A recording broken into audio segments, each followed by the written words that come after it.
اعوذ باللہ من الشیطان الرجیم بسم اللہ الرحمن الرحیم الحمد للہ رب العالمین الرحمن الرحیم مالک یوم الدین ایاک نعبد وایاک نستعین اہدنا الصراط المستقیم صراط الذین انعمت علیہم غیر المغضوب علیہم ولا الضالین آمین۔ رب اشرح لی صدری ویسر لی امری واحلل عقدۃ من لسانی یفقہوا قولی۔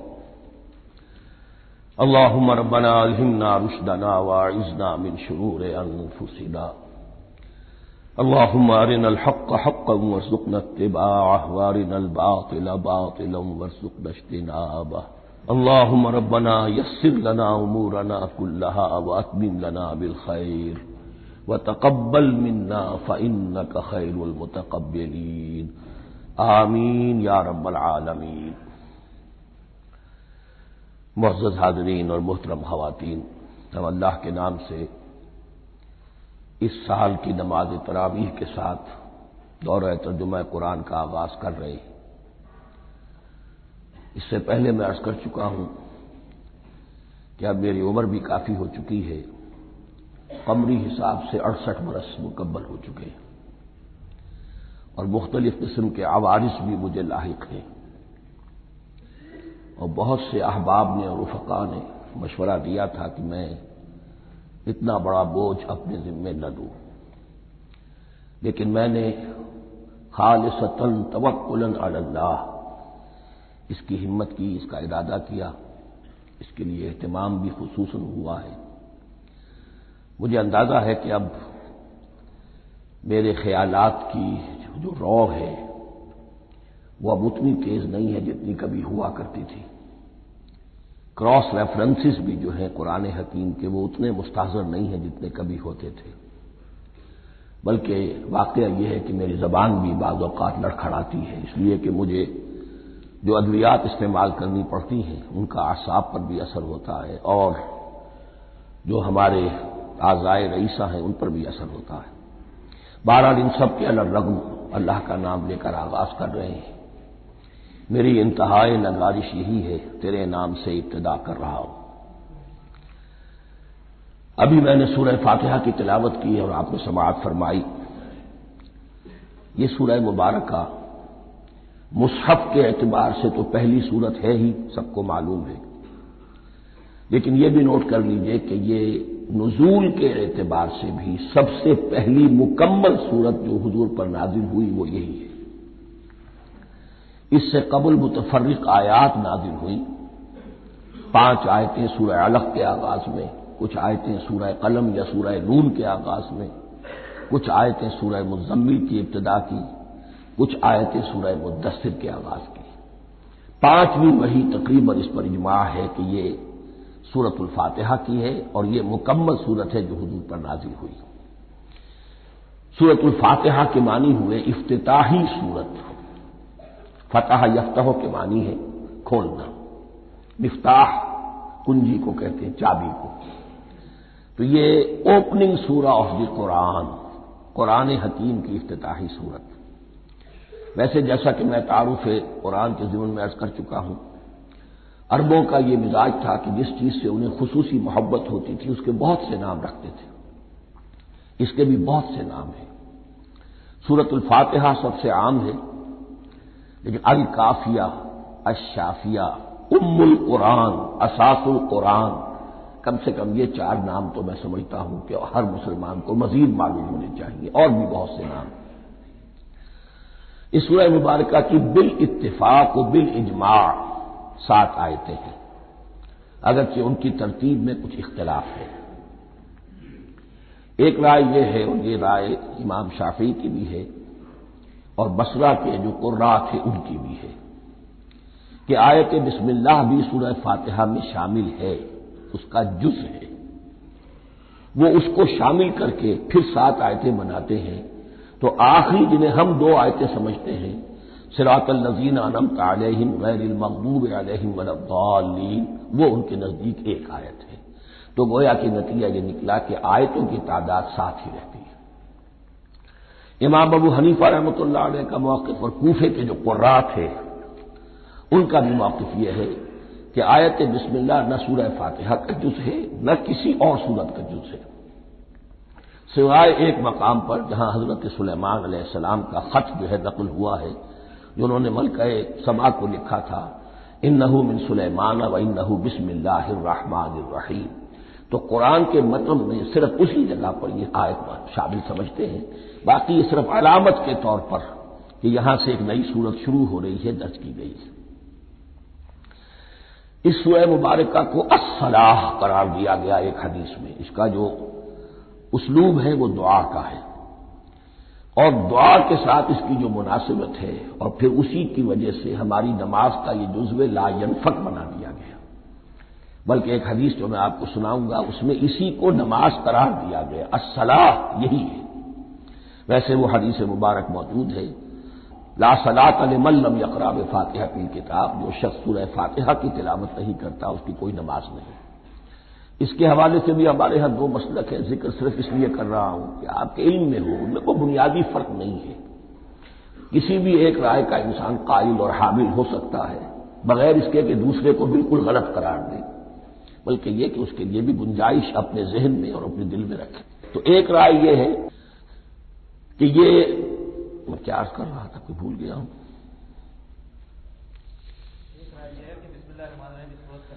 جی، اور دوسری آیت یہ ہے کہ اس کا حصہ نہیں ہے، اسی اعتبار سے یہ کہ یہ سورہ مبارکہ نماز میں پڑھی جانی ضروری ہے، لا صلاۃ لمن لم یقرأ بفاتحۃ الکتاب۔ البتہ یہ اختلاف ہے، یہ بات جو میں ذکر کر رہا تھا جو ذہن سے نکل گئی، کہ آیا مقتدی جو ہے امام کے پیچھے کھڑا ہو کر جب نماز پڑھ رہا ہو تو کیا اس صورت میں بھی اس کے لیے لازم ہے کہ سورہ فاتحہ پڑھیں؟ اس میں دو رائے ہو گئی، بلکہ تین۔ ایک رائے انتہائی ہے اور وہ فقہ حنفی کی طرف منسوب ہے کہ اگر آپ امام کے پیچھے مقتدی کی حیثیت سے نماز پڑھ رہے تو کسی بھی رکعت میں آپ سورہ فاتحہ نہیں پڑھیں گے۔ ایک دوسری بالکل برعکس رائے ہے، وہ امام شافعی رحمۃ اللہ علیہ کی ہے کہ ہر حالت میں چاہے امام جہری رکعت پڑھا رہا ہو جس میں وہ بلند آواز سے سورہ فاتحہ پڑھ رہا ہو اور چاہے وہ سری رکعت ہو، ہر حالت میں مقتدی کو بھی پڑھنی ہے۔ ایک تیسری رائے بین بین ہے، وہ امام مالک کی ہے رحمۃ اللہ علیہ، کہ جو سری رکعت ہے جس میں کہ امام بھی خاموشی سے پڑھ رہا ہے مقتدیوں کو بھی پڑھنی چاہیے، جو جہری رکعت ہے جس میں کہ امام بلند آواز سے پڑھ رہا ہے اس میں مقتدیوں کو خاموش رہ کر پوری توجہ جو ہے سننے پر صرف کر دینی چاہیے۔ اذا قرئ القرآن فاستمعوا له وانصتوا، جب قرآن پڑھا جا رہا ہو تو پوری توجہ اس کے پڑھنے پر مرکوز کر دو اور خود خاموش رہو۔ میرے اپنی رائے میں یہ تیسری رائے سب سے زیادہ صائب ہے اور اس میں کسی طرح کی بھی کوئی پیچیدگی پیدا نہیں ہوتی۔ بہرحال اس سورہ مبارکہ کا جو اسلوب ہے میں نے عرض کیا دعائیہ ہے، البتہ قرآن مجید کے علم اور حکمت کے اعتبار سے، اس کے فلسفے کے اعتبار سے ایک بات سمجھ لینی چاہیے۔ قرآن کا فلسفہ یہ ہے کہ بنیادی ہدایت ہر انسان کے دل میں موجود ہے، بالقوہ، پوٹینشلی۔ یہ جو قرآن مجید یا اللہ کی کتابیں نازل ہوتی ہیں یہ انہیں ایکٹیویٹ کرتی ہیں، وہ اندر کی جو ڈورمنٹ کانشسنس ہے، خوابیدہ شعور جو ہے اسے بیدار کر کے اور پھر یہ کہ اسے اجاگر کرتی ہیں۔ ہر سلیم الفطرت انسان اور سلیم العقل انسان، دو سلامتی شرط ہیں۔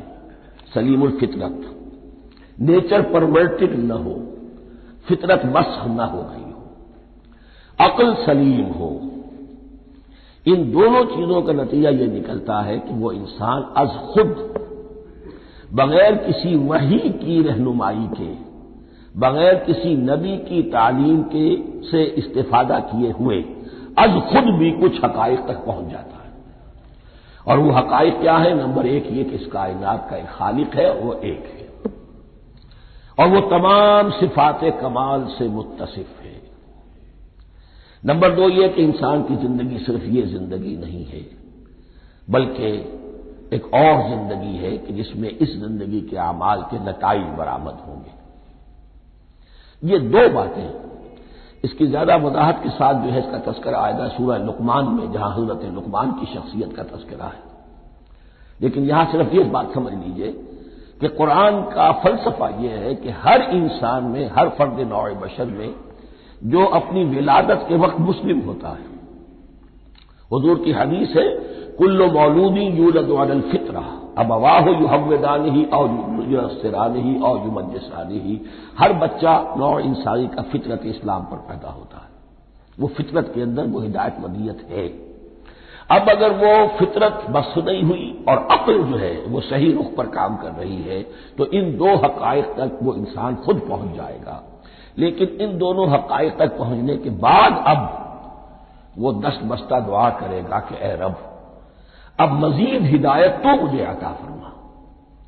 ایک تو یہ کہ میں کیا کروں کیا نہ کروں، میری عقل اس میں ٹھوکر کھا سکتی ہے، میں کسی اچھی چیز کو بری سمجھ سکتا ہوں، کسی بری کو اچھی سمجھ سکتا ہوں، تو مجھے صحیح راستہ، صحیح راہ ہدایت پر چلا۔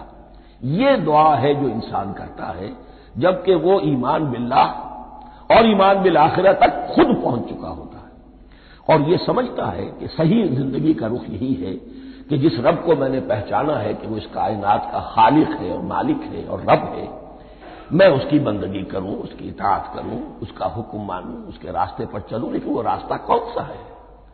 اس کے لیے پھر دست بدعا ہوتا ہے کہ پروردگار تو میری رہنمائی فرما۔ یہ مقام ہے کہ جہاں آپ سمجھ لیجئے اپنے آپ کو بھی آج اس جگہ پر تصور کرتے ہوئے پھر اس سورہ مبارکہ کو پڑھیے کہ آپ اس مقام پر اللہ کے فضل و کرم سے پہنچ چکے ہیں کہ اللہ کو آپ نے پہچان لیا اور اس کی توحید کو جان لیا، اس کی جملہ صفات کمال سے آپ واقف ہو گئے، آپ یہ بھی جان گئے کہ بڑھ کر اس کے حضور میں حاضر ہونا ہے اور وہ حساب کتاب لے گا۔ پھر آپ نے یہ عہد بھی کر لیا کہ اب زندگی گزارنی ہے اس رب کی بندگی میں، اسی کی فرما برداری میں۔ اب یہاں کھڑے ہو کر آپ پوچھتے ہیں کہ اللہ مجھے وہ تفصیلی ہدایت عطا فرما، ایسا نہ ہو کہ کبھی میں کسی راستے پر چلتا ہوا کسی پگڈنڈی پر مڑ جاؤں اور وہ تھوڑی سی جو ڈیویشن ہو میرے راستے کی وہ میری عاقبت کو برباد کر دے۔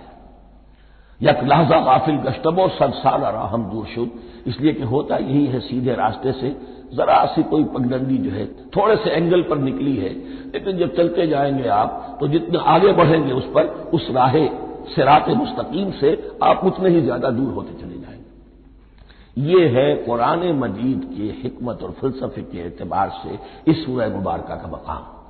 اب آئیے ہم بسم اللہ کرتے ہیں۔ بسم اللہ الرحمن الرحیم، شروع کرتا ہوں میں اللہ کے نام سے جو رحمان اور رحیم ہے۔ اس پر کچھ گفتگو ہو چکی ہے تعارف قرآن کے ضمن میں کہ رحمان اور رحیم دو نام ہیں کہ جو رحمت کے مادے سے نکلتے ہیں۔ رحمان میں اللہ تعالی کی رحمت کا جوش، ہیجانی کیفیت، طوفانی کیفیت، اور رحیم میں اللہ تعالی کی رحمت کا دوام اور تسلسل۔ یہ دونوں کیفیات اللہ کی رحمت میں بیک وقت موجود ہیں جس کا ہم تصور نہیں کر سکتے۔ ہم سمندر کو دیکھتے ہیں، متلاطم سمندر ہے، اس میں ہیجان ہے، طوفان ہے۔ دریا کو دیکھتے ہیں کہ وہ سکون کے ساتھ چل رہا ہے، خاموشی سے چل رہا ہے، بہہ رہا ہے، بس تسلسل کے ساتھ بہہ رہا ہے۔ ہم ان دونوں کیفیات کو علیحدہ علیحدہ دیکھتے ہیں تو ہمارا ذہن ان دونوں کو بیک وقت اس کا تصور نہیں کر سکتا، تخیل ممکن نہیں۔ لیکن اللہ کی رحمت کی یہ دونوں شانیں مستقلاً ہر وقت موجود ہیں بیک وقت، اسی لیے ان دونوں کے درمیان کہیں حرف عطف نہیں آئے گا۔ بسم اللہ الرحمن الرحیم، الحمد للہ رب العالمین، کل حمد، اور حمد کو ذہن میں رکھ لیجئے، حمد مساوی ہے تعریف جمع شکر۔ عام طور پر ترجموں میں ایک لفظ لایا جاتا ہے، کل تعریف اللہ کے لیے، یہ کافی نہیں ہے۔ تعریف آپ کسی شے کی کر سکتے ہیں جس میں کوئی حسن ہے، خوبی ہے، کسی بھی اعتبار سے، خواہ آپ کو اس کے حسن و خوبی سے کوئی فائدہ حاصل نہیں ہو رہا۔ ایک پھول ہے، بہت خوبصورت ہے، بس ٹھیک ہے، خوبصورت ہے، آپ نے کہا تعریف کر دی۔ شکر کرتے ہیں آپ اس شے کا جس سے آپ کو کوئی فائدہ پہنچا ہو، استفادہ ہوا ہو، آپ کی کوئی ضرورت پوری ہوئی ہو، آپ کی کوئی مشکل رفع ہوئی ہو۔ اور آپ دیکھیں گے کہ حمد میں یہ شکر کا پہلو غالب ہے۔ جتنی بھی دعائیں ہیں حضور سے منقول، شکر کے مقام پر وہاں حمد آتا ہے۔ بھوک لگی ہوئی تھی، کھانا کھایا، الحمدللہ الذی اطعمنی وسقانی۔ اب یہاں دیکھیے ترجمہ تعریف نہیں، شکر ہے اس اللہ کا جس نے مجھے کھلایا اور پلایا۔ آپ بیت الخلاء سے باہر آئے، نجاستیں آپ سے دور ہو گئی، طبیعت میں انشراح ہوا، الحمدللہ الذی اذھب عنی الاذی وعافانی۔ وہ شکر ہے اس اللہ کا جس نے اذیت بخشی نے مجھ سے دور کر دی اور مجھے عافیت بخشی۔ تو یہ الحمدللہ رب العالمین اللہ تعالیٰ کا حسن و کمال اور حسن و جمال اپنی جگہ بھی اس انتہا کا ہے کہ جتنی تعریف اس کا حق ہے ہم کر ہی نہیں سکتے، لیکن اس کے احسانات اور انعامات ہم پر اتنے ہیں کہ ہم ان کو بھی گن نہیں سکتے۔ لہذا ایک ہی احساء ہم نے کر دیا الف لام کے ساتھ، الحمدللہ رب العالمین۔ تمام تعریفیں اور کل شکر اللہ کے لیے ہیں کہ جو تمام جہانوں کا پروردگار ہے، رب ہے، مالک ہے۔ رب میں ایک مفہوم ہوتا ہے ربوبیت کا، اور اس میں مفہوم شامل ہوتا ہے تربیت کا، ربیانی صغیرہ۔ تو مالک ہونا اور تربیت دینا، آپ جس شے کے مالک ہوں گے آپ چاہیں گے اس میں بڑھوتری ہو، اس میں اضافہ ہو، وہ نشو و نما پائے۔ تو یہ دونوں چیزیں آپس میں ایک دوسرے کا جڑی ہوئی ہیں، پروردگار بھی اور مالک بھی۔ عام طور پر عربی میں رب کا لفظ مالک کے لیے آتا ہے، رب البیت، رب الدار، رب المال۔ تو مالک وہاں پر ظاہر بات ہے کہ اس سے مراد کیا ہے، مال والا، گھر والا، گھر کا مالک۔ تو کل شکر اور کل تعریف اس اللہ کے لیے ہے جو تمام جہانوں کا مالک بھی ہے اور پروردگار بھی ہے۔ الرحمن الرحیم، رحمان ہے اور رحیم ہے۔ اب دوبارہ اس کی میں وضاحت نہیں کروں گا۔ مالک یوم الدین، یوم دین کا مختار مطلق ہے۔ دین عربی زبان میں کہتے ہیں بدلے کو، دناہم کما دانو، کما تدینو تو دانو، یہ کہاوت ہے۔ جیسے اردو میں ہم کہتے ہیں جیسا کرو گے ویسا بھرو گے، کما تدینو تو دانو، تو یہ ہے بدلہ۔ اس کا بنیادی مفہوم جو ہے وہ بدلہ ہے۔ تو بدلے کا ایک دن ہے جس دن فیصلہ ہوگا کہ کون کیا کما کر لایا ہے، اسے کیا بدلہ ملنا چاہیے۔ آیا اس کا برائیوں کا پلڑا بھاری ہے کہ اسے سزا ملنی چاہیے، یا اس کی حسنات اور نیکیوں کا پلڑا بھاری ہے کہ اسے جزا ملنی چاہیے، اس کا انعام اور اکرام کے ساتھ معاملہ کیا جانا چاہیے۔ وہ ایک دن ہے، اسے ہم یوم القیامہ کہتے ہیں۔ اور لیکن اصل بات جو یہاں کہی گئی، یعنی ایک جملے میں تین باتوں کا اعتراف ہو رہا ہے۔ بعث بعد الموت، ایک دن آئے گا کہ ہم مرنے کے بعد تمام انسان اٹھا لیے جائیں گے، پھر حساب و کتاب، پھر اللہ کے ہاں حاضری ہوگی اور حساب کتاب ہوگا۔ اور تیسرے یہ کہ اس حساب کتاب کے دن کا مختار مطلق اللہ ہے، یعنی کسی اور کو اپنے ذہن میں سہارا بنا کر آپ زندگی گزاریں کہ وہ مجھے چھڑا لے گا، یا وہ ہستی جو ہے اتنی زوردار ہے کہ وہ مجھے بچا لے گی، اس سے اپنے دل کو، اپنے ذہن کو بالکل پاک کر لیجیے۔ مالک یوم الدین، ایک دوسری جگہ پر قرآن میں آیا ہے، اس روز کوئی پکارنے والا پکارے گا، لمن الملک اليوم للہ الواحد القہار، آج کے دن کس کا اختیار مطلق ہے؟ اور پھر کہا جائے گا اللہ کے لیے، الواحد قہار، جو پوری طرح چھایا ہوا ہے، بس تولی ہے۔ تو مالک یوم الدین، جو جزا و سزا کے دن کا مالک ہے۔ اب یہاں سے کلام ایک رخ بدل رہا ہے۔ ابھی تک تو یہ غائبانہ انداز میں کلام ہو رہا ہے، اللہ سے خطاب نہیں آیا اس میں ابھی۔ الحمدللہ رب العالمین الرحمن الرحیم مالک یوم الدین۔ اب خطاب ایاک نعبد و ایاک نستعین، ہم صرف تیری ہی بندگی کرتے ہیں اور کریں گے، اور ہم صرف تجھ ہی سے مدد مانگتے ہیں اور مانگیں گے۔ یہ ترجمہ میں کیوں کر رہا ہوں کہ یہ فعل مضارع ہے۔ عربی زبان میں فعل مضارع حال اور مستقبل دونوں کو کور کرتا ہے۔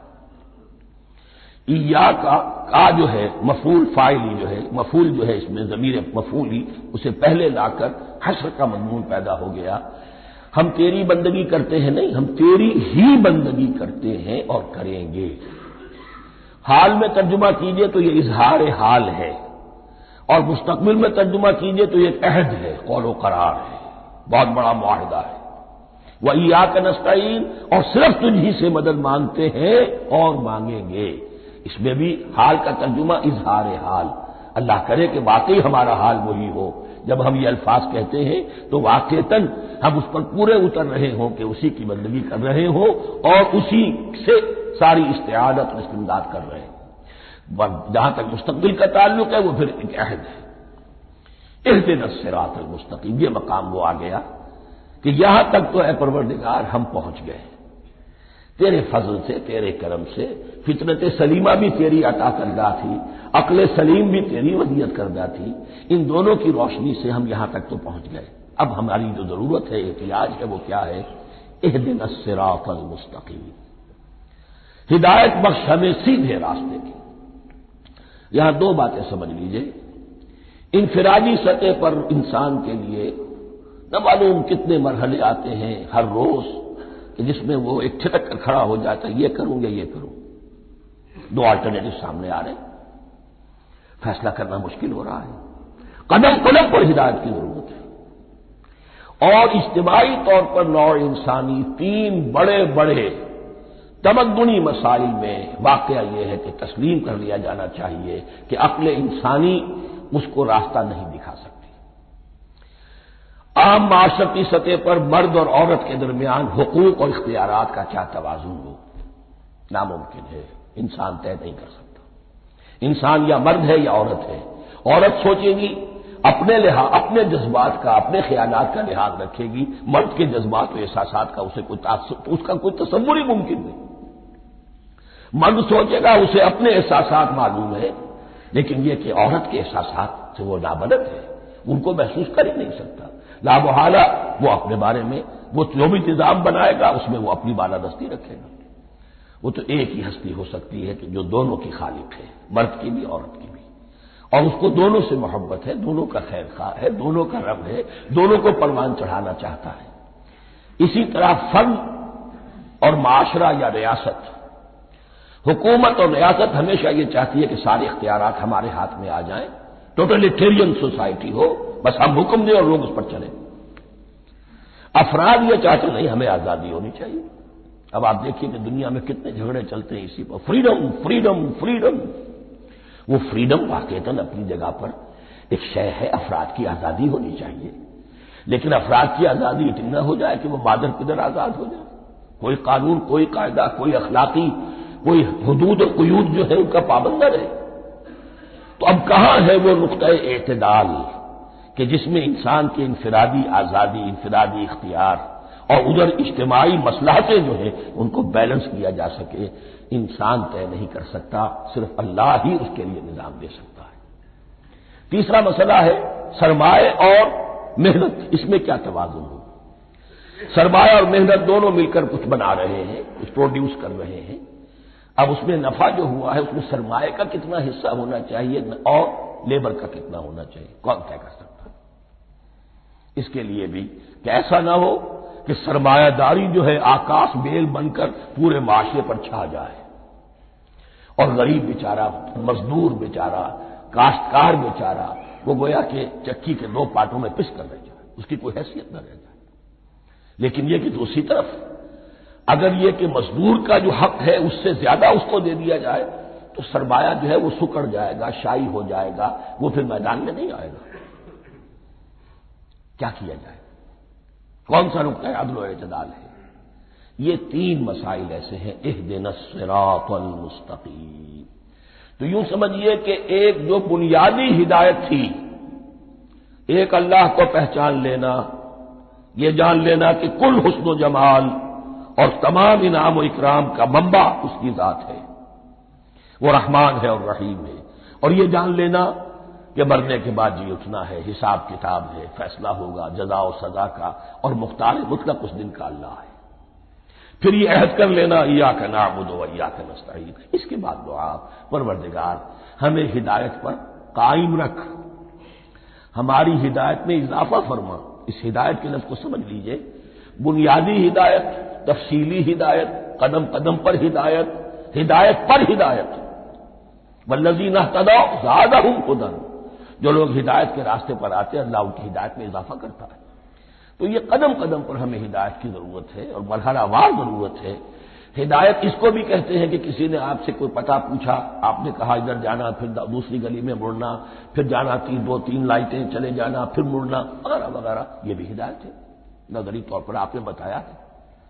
ایک ہدایت یہ ہوئی کہ بھائی میں چلتا ہوں آپ کے ساتھ، میں آپ کو وہاں پہ پہنچا دوں گا تاکہ آپ کو دقت نہ ہو، آپ نے منزل تک پہنچا دیا۔ ان دونوں کے درمیان، یہ تو میں نے ایک فرد کی مثال دی ہے، اللہ اور بندے کے درمیان نہ معلوم کتنے مراحل ہیں ہدایت کے۔ تو کسی وقت بھی انسان اپنے آپ کو ہدایت خداوندی سے مستغنا نہیں سمجھ سکتا، اور نہیں تو پروردگار جو ہدایت دی ہے اس کو ہدایت پر قائم رکھ۔ کیا پتہ شیطان کا کوئی حملہ، کیا پتہ ہمارے نفس کی کوئی شرارت کسی ایسے رخ پر ہمیں ڈال دے کہ اب تک کی ساری کمائی بھی ضائع ہو جائے۔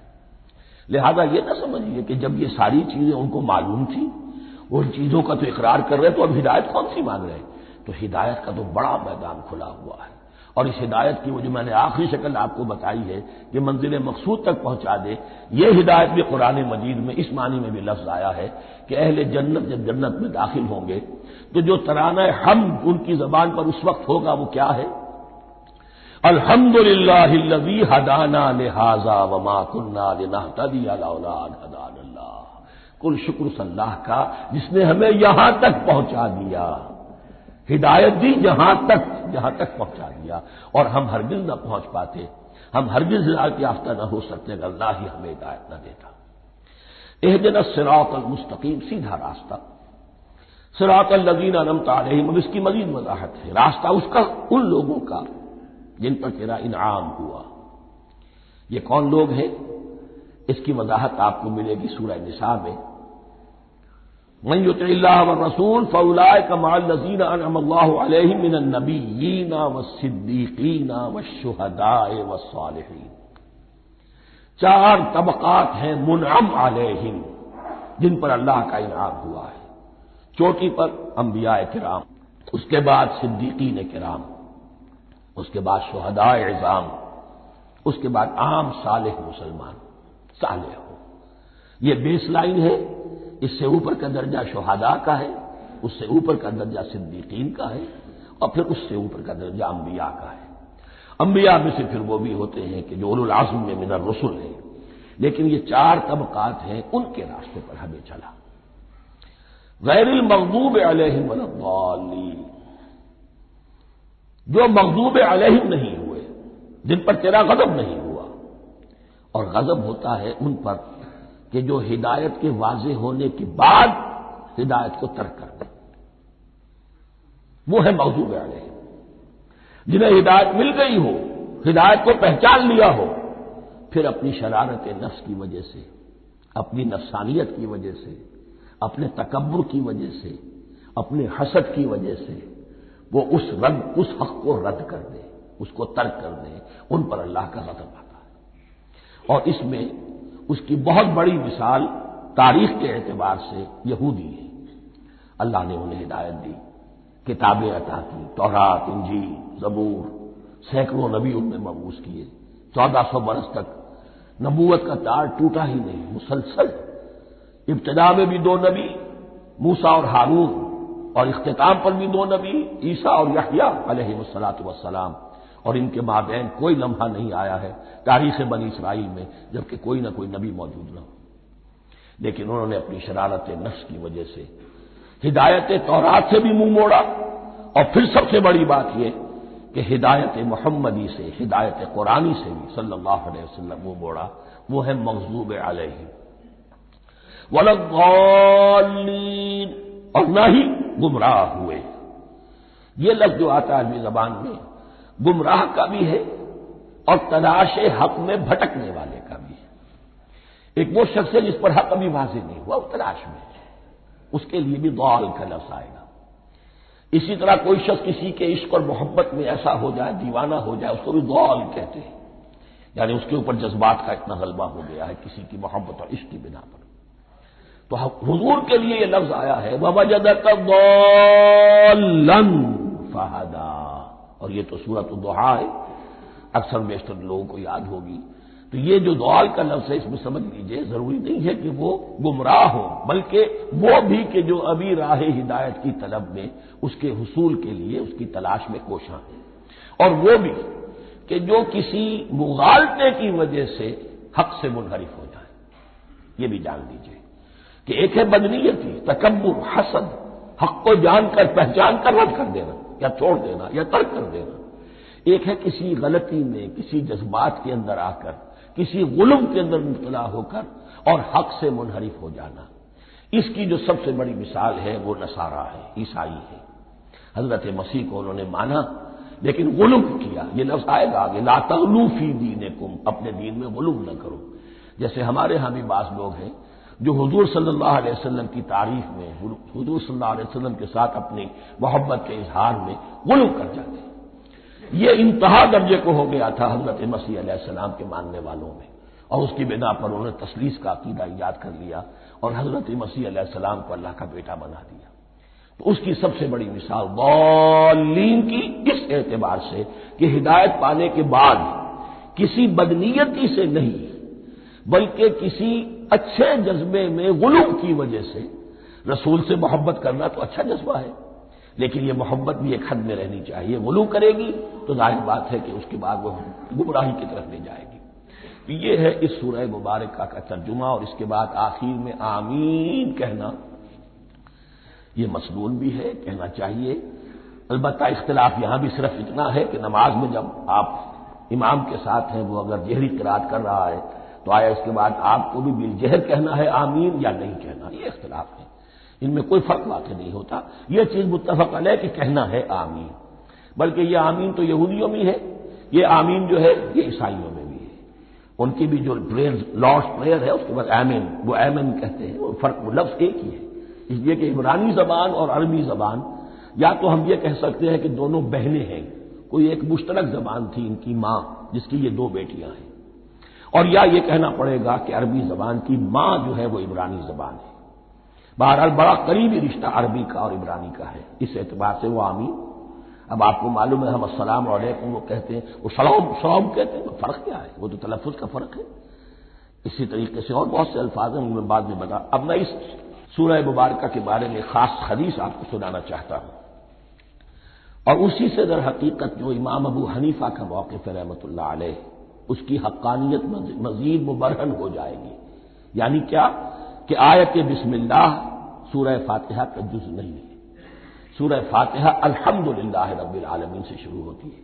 وہ میں آپ کو بتانا بھول گیا کہ جن کے نزدیک یہ سورت کا جز ہے وہ پھر جہری قرات میں بسم اللہ الرحمن بھی بلند آواز سے کہیں گے، اور جن کے نزدیک یہ سورہ فاتحہ کا جز نہیں ہے وہ نہیں کہیں گے، وہ الحمدللہ رب العالمین سے قرات کریں گے۔ تو کوئی فرق نہیں ہے بنیادی۔ یہ حدیث جو ہے یہ مسلم شریف میں ہے اور حدیث قدسی ہے، اس کے راوی حضرت ابو ہریرہ ہے رضی اللہ تعالی عنہ، اور اس حدیث میں اس سورت کے مضامین کا نہایت عمدہ تجزیہ کر دیا ہے۔ حدیث کے الفاظ سن لیجئے، قسمت الصلاۃ بینی و بین عبدی نصفین، اللہ تعالیٰ فرما رہے ہیں، حدیث قدسی ہے، میں نے نماز کو، صلاۃ کو اپنے اور اپنے بندے کے درمیان آدھا آدھا تقسیم کر لیا، فنصفھا لی ونصفھا لعبدی، اس کا نصف جو ہے وہ میرے لیے ہے اور نصف جو ہے وہ میرے بندے کے لیے ہے، ولعبدی ما سأل، اور جو میرے بندے نے مانگا میں اسے دوں گا، میرا وعدہ ہے یا میں نے اسے دیا۔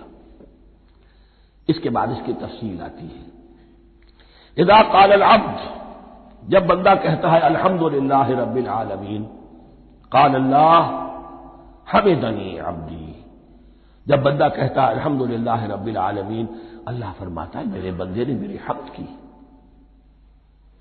وَإِذَا قَالَ الرَّحْمَٰنُ الرَّحِيمُ قَالَ اللَّهُ اثْنَىٰ عَلَيَّ عَبْدِي، جب بندہ کہتا ہے الرحمن الرحیم، اللہ فرماتا ہے میرے بندے نے میری ثنا کی۔ وَإِذَا قَالَ مَالِكِ يَوْمِ الدِّينِ قَالَ اللَّهُ تَعَالَىٰ مَجَّدَنِي عَبْدِي، میرے بندے نے میری تمجید بیان کی، میری بزرگی بیان کی۔ اب یہ تین آیتیں ہو گئیں، تینوں میں اللہ کی حمد ہے، ثنا ہے، تمجید ہے، یہ تین آیتیں خالص اللہ کے لیے ہو گئی۔ اب چوتھی آیت آئی، ایاک نعبد و ایاک نستعین۔ اس کے بارے میں جب بندہ کہتا ہے اذا قال العبد ایاک نعبد و ایاک نستعین، قال اللہ تعالی ھذا ما بینی و بین عبدی ولعبدی ما سأل، یہ میرے اور میرے بندے کے درمیان ہے۔ یہ تو یوں سمجھیے کہ یہ گرا لگ گئی ہے میرے اور میرے بندے کے مابین۔ اس نے مجھ سے قول و قرار کیا ہے، اس نے میری بندگی کا اعتراف کیا ہے، اس نے تسلیم کیا ہے کہ میری ہی بندگی کرتا ہے اور کرے گا، اور مجھ سے مدد چاہیے ہے۔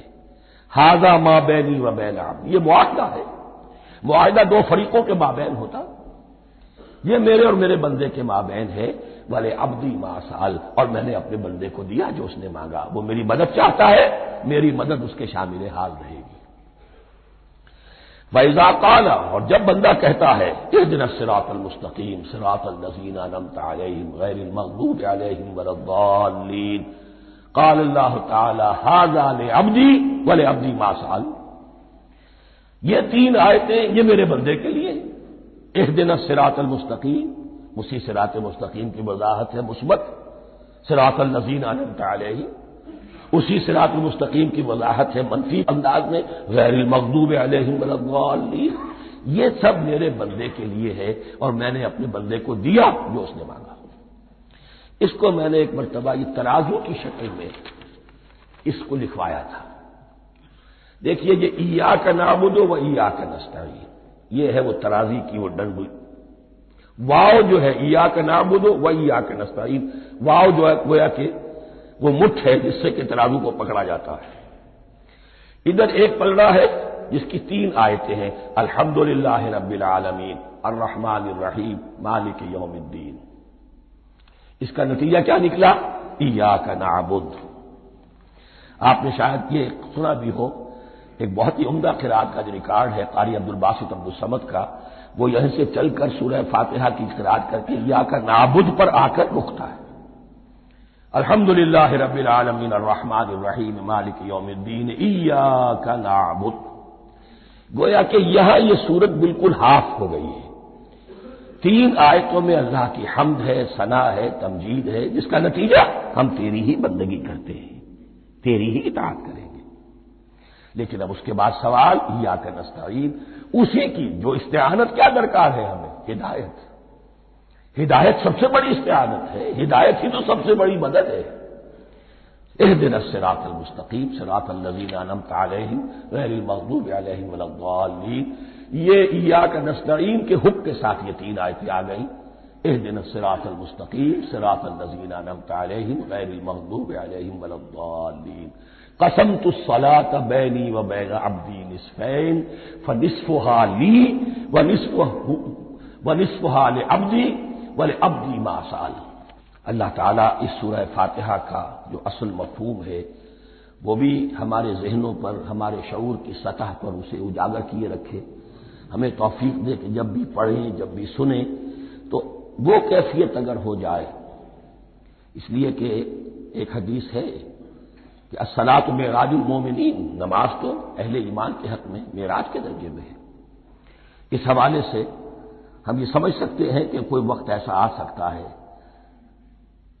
کہ انسان کو واقعتاً، روح انسانی واقعتاً اللہ کے یہ جواب سنے، انہونی بات نہیں ہے۔ ہوتا ہے خطاب آخر، اٹھتا ہے حجاب آخر، کرتے ہیں خطاب آخر، یہ تو ہوتا ہے۔ مخاطبہ الہی ہے تو میں نے عرض کیا کہ ثابت ہے، مخاطبہ، محادث اور تحدیث اللہ بندوں سے کلام کرتا ہے۔ بارک اللہ لی و لکم فی القرآن العظیم ونفعنی و ایاکم بالآیات والذکر الحکیم۔